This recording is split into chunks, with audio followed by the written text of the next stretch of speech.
नमस्कार, आदाब। मैं महबूब आलम खान एक बार फिर आपके बीच हाजिर हुआ कुछ बातों को लेकर। जैसा कि लोकसभा चुनाव 2024 का महापर्व चल रहा है, हम सबको तमाम चीज़ों का ख्याल रखते हुए अपना वोट ज़रूर डालना चाहिए और इस महापर्व का हिस्सा बनना चाहिए। तो हमको वोट डाल के अपने देश के लोकतंत्र को मजबूत करना चाहिए। साथ ही साथ क्योंकि कानपुर या पूरे हिंदुस्तान के अंदर चौथे चरण का वो चुनाव होगा जो 13 तारीख है, उस तारीख में हमको अपने देश की राजनीति को भी देखना चाहिए कि हमारे देश की राजनीति किस तरफ जा रही है। हमको उसी प्रत्याशी को अपना कीमती वोट देना चाहिए जो प्रत्याशी हमारे देश, हमारे शहर और हमारे प्रदेश की तरक्की पे अपना अहम रोल अदा करे।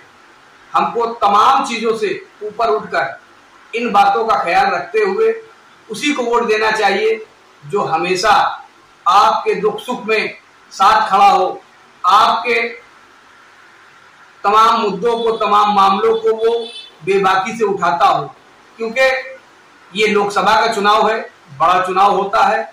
इस चुनाव में हमारे जो मुद्दे हैं वो कहीं ना कहीं छूट जाते हैं, लेकिन उन तमाम राजनीतिक पार्टियों को भी सोचने की जरूरत है कि जो दूसरी सबसे बड़ी आबादी है यानी मुसलमानों की जो भागीदारी है, उनको ईमानदारी से मुसलमानों का हक देना चाहिए। तमाम पार्टियां जो इस महापर्व में हिस्सा ले रही हैं, उन तमाम पार्टियों से हम ये एक बार फिर अपील करना चाहते हैं कि वो अपने घोषणा पत्रों में जो मुसलमानों का मुद्दा है उसको कहीं छोड़ रखा है। हम उनसे गुजारिश करना चाहते हैं कि वो मुसलमानों के जो अहम मुद्दे हैं उस पर ध्यान दें, जिससे मुसलमानों में भी तरक्की हो सके। क्योंकि मुसलमानों की जो तरक्की रुकी हुई है, मुसलमानों के अंदर खास करके जो हमारी कौम के लोग हैं, वहाँ तालीम की बहुत ज़्यादा कमी है। जहाँ जिस कौम में तालीम की कमी होगी वहाँ हर चीज़ से वो पिछड़ते जाएंगे, लेकिन कहीं ना कहीं हमारी कौम के मुद्दे वो छूट जाते हैं। हमें उन तमाम पार्टियों को, हमारे लिए सभी पार्टियां बराबर हैं, हमारे लिए कोई भी पार्टी ऐसी नहीं ना जिसने मुसलमानों के साथ कुछ अच्छा किया हो। लेकिन क्योंकि ये लोकसभा का जो चुनाव है 2024 का, ये बड़ा अहम चुनाव है। इसके बाद जो लोग शहरों से जीत कर जाएंगे वो अपने अपने शहर के मुद्दे संसद भवन में उठाएंगे, अपने अपने शहरों की समस्याओं से लोगों को निजात दिलाएंगे और तमाम चीज करेंगे। लेकिन साथ ही जीतने वाले प्रत्याशी को ये भी सोचना चाहिए, क्योंकि जो हमारे अहम मुद्दे हैं यानी हमारी कौम के जो अहम मुद्दे हैं, उन मुद्दों पर भी काम होना चाहिए। हम उनसे ये गुजारिश करना चाहते हैं कि वो हमारी कौम के मुद्दे उठाएं, और क्योंकि हमारी स्थिति जो मौजूदा स्थिति है वो बद से बदतर है। हमको विकास की बेपनाह जरूरत है, हमको शिक्षा की बेपनाह जरूरत है। हमारे इलाके में हॉस्पिटल नहीं है, हमारे इलाके में स्कूल नहीं है, हमारे इलाके में सड़कें नहीं हैं।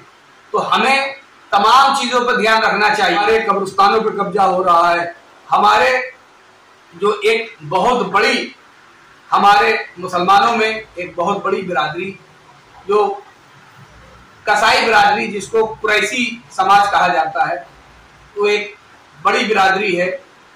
और कानपुर शहर के अंदर सलाटर हाउस जो नगर निगम का था वो बंद पड़ा है, तो हमें उस पर भी ध्यान केंद्रित करना चाहिए।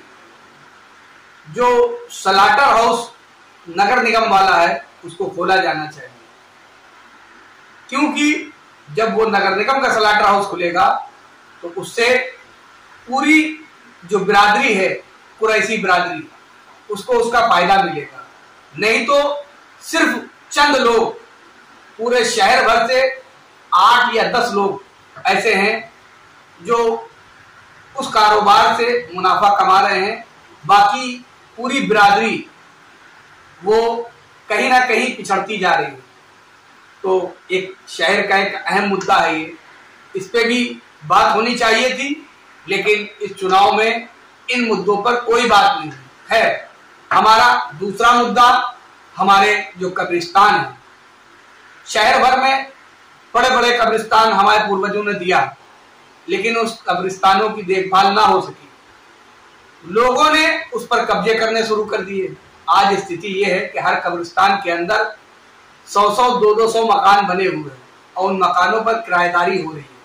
उस पर भी किसी ने इन मुद्दों को नहीं उठाया, ना अपना ध्यान केंद्रित करा, सिर्फ राजनीति पूरे चुनाव भर चलती रही। खैर, तीसरा मुद्दा, हमारा सबसे बड़ा मुद्दा यह है कि हमारे शहर के अंदर हलीम कॉलेज जैसा संस्थान हमारे बुजुर्गों ने हमें दिया कि ताकि हम, हमारी कौम, हमारे इलाके के लोग, हमारे शहर के लोग पढ़ लिख कर आगे बढ़ सके, हिंदुस्तान की तरक्की में अपना अहम रोल अदा कर सके। लेकिन ये भी ना हुआ, हमारा जो हलीम कॉलेज है वो धीरे धीरे पिछड़ता गया। खैर, हम उम्मीद ये करते हैं कि आने वाली जो भी सरकार हो, उस सरकार में हलीम कॉलेज को यूनिवर्सिटी का दर्जा मिले, खास करके वहाँ बीएड की सीटें बढ़ाई जाएं। इसी के साथ साथ जो तमाम जैसे लॉ की पढ़ाई है वो भी वहाँ जारी की जाए, एमबीबीएस की पढ़ाई जारी की जाए। इसी तरीके से जो भी यूनिवर्सिटी में होता है वो काम किया जाए।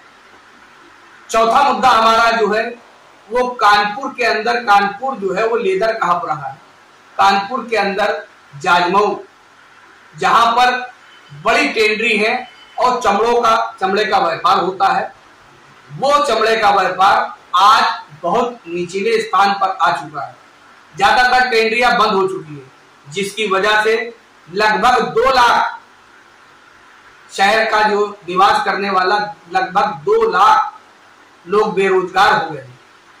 उसमें हिंदू भी है, मुस्लिम भी है, सिख भी है, ईसाई भी है, सभी धर्म के लोग हैं। वहां सभी धर्म के लोग काम करते थे।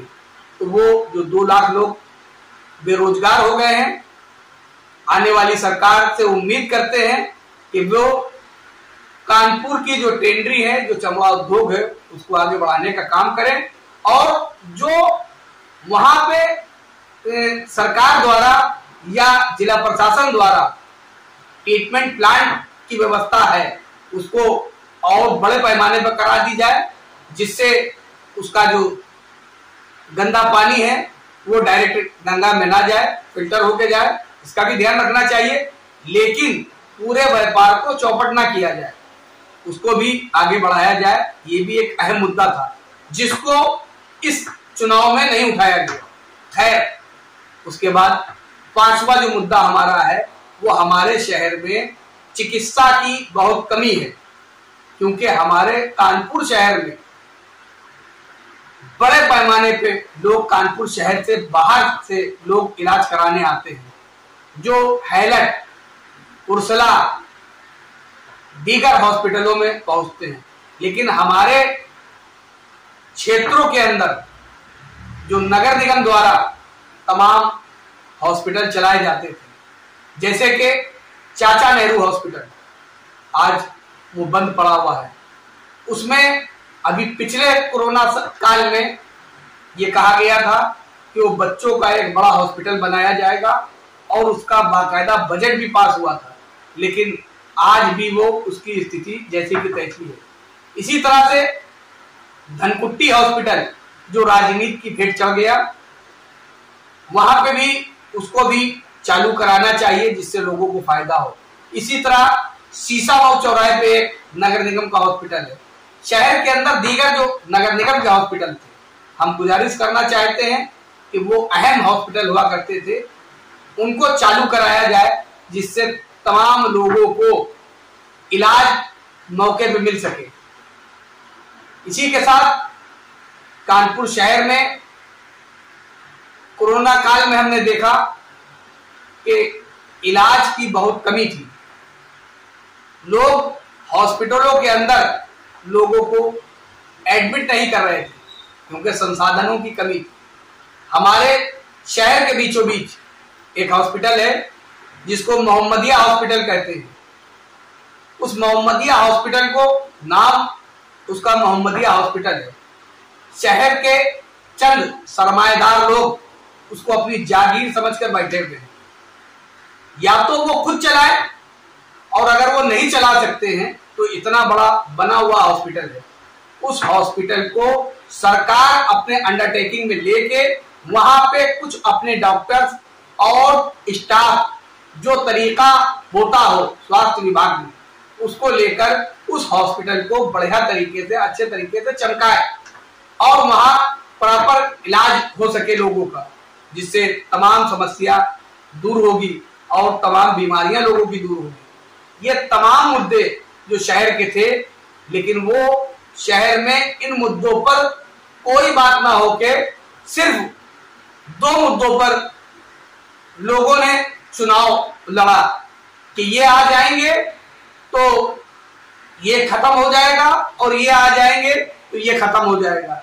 बस इन दोनों मुद्दों पर राजनीति हुई और भरपूर तरीके से उस पे अपनी रोटियां सेकी गई, लेकिन जो शहर के अहम मुद्दे थे उन मुद्दों पर किसी ने ध्यान केंद्रित नहीं करा। जय हिंद।